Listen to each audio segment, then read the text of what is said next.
What is the future of soul food? So the future of soul food is kind of tricky to figure out. Unlike other cuisines, soul food is about home cooking, and it's like the food you would get if you went into an African American home. And what I see going on right now is I don't think a lot of people are cooking at home. Sure, the older folks in the home are cooking, but I don't think younger people are cooking as much.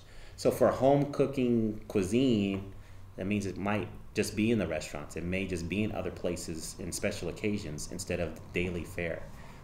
So that's one part of it. The other part of it is soul food is a tradition, but it has to be updated because we know the stories about the health consequences, diabetes, high blood pressure, other things. So I think people are doing some really exciting things in terms of trying to reinterpret soul food within the tradition. So you have people who are not using pork as much. They're using smoked turkey, or they're using smoked fish, or they're not even using meat at all.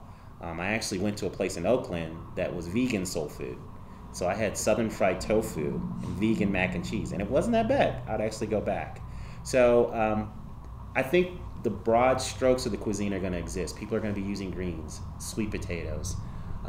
They will be using pork, maybe not as much. Maybe it'll just be a certain dish here and there instead of being so infused in all of these other dishes. And I think people are going to cut back on the salt and the sugar, but they'll figure out ways to still make it tasty because you still have chicken, you still have fish, you still have a lot of healthy things in the soul food tradition. I mean, when you look at the superfoods, the foods that are really good at fighting cancer and other diseases, a lot of them are soul foods. Dark leafy greens, sweet potatoes, beans. So the food's going to be around. People are going to play with it and innovate it, but I just don't think it's going to be outside the South, at least, as what it was 40 or 50 years ago.